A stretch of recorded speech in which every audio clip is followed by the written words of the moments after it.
Hi, this is Angela from Brainer Weight Loss and Wellness Center, and I'm coming to you to do part 3 of our inflammatory food series. The one I'm going to talk about today is dairy products.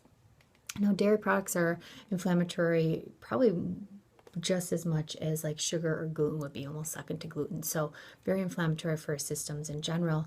As much as 60% of Americans actually cannot digest milk.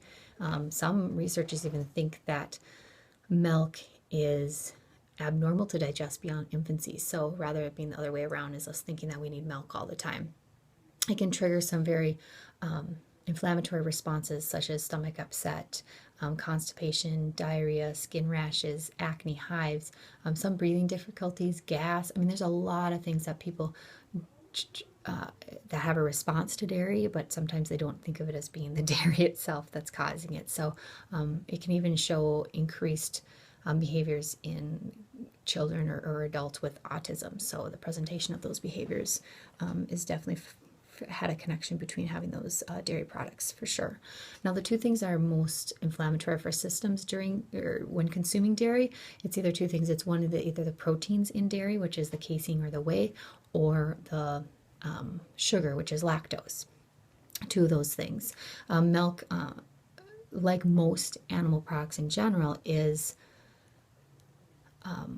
acid forming for our systems, and our body likes to have this neutral pH balance. And so when we introduce this acidity or acidic product to our systems, our body gets more of the alkaline products from our body stores, such as the calcium, magnesium, and potassium that's in our bones. So it's actually pulling it away. So it actually, if you think about it, it probably makes our bones a little bit weaker rather than stronger and combating the osteoporosis that you generally heard of originally. And if you also think about farmers these days, or I guess the average American farmer, they're injecting their cows with growth hormones. And those growth hormones help produce or have that cow produce more milk. So their milk production gets up, therefore they can produce more commercially, like they make more revenue.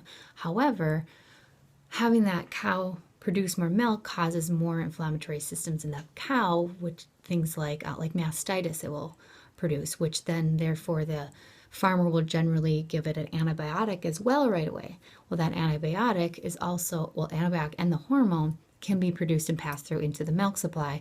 Therefore, you are consuming not just milk itself, you're consuming the hormones and the antibiotics too. So it's not just milk anymore. Now, some of my clients have asked about what about raw or organic milk? Can you have anything like that? Well, there's two separate things. So if you're not sensitive to casein, the protein in the milk, then you can probably have organic milk because it doesn't have those growth hormones or antibiotics as well.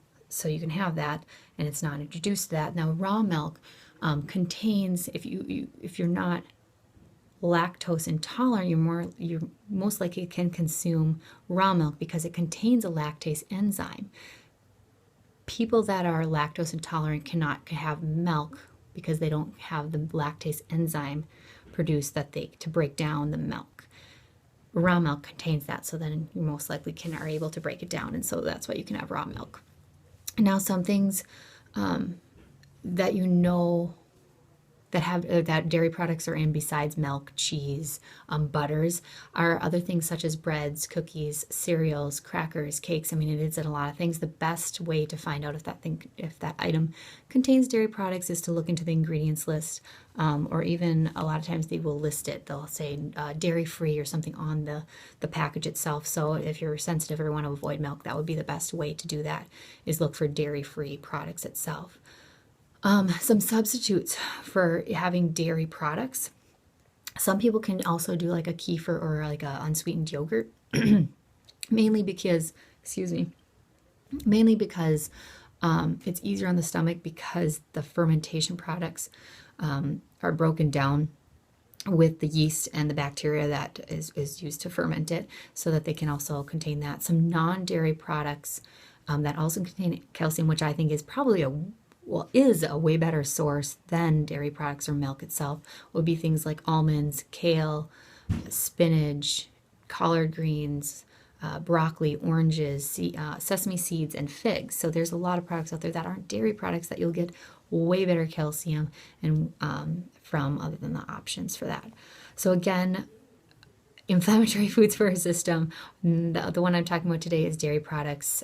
Definitely look into if you're allergic to, if you're not sure how you react to dairy products yourself, cut it out. Cut it out for 30 days and just see. And then when you add it back in, and even in the different forms, add it back in, see how you react. And then you'll know for sure if you get bloated, if you get that indigestion, if you get hives, skin rashes, just upset stomach or extra gas. So a way for you to find out easily on yourself. Cut it out for 30 days, add it back in, see how you feel.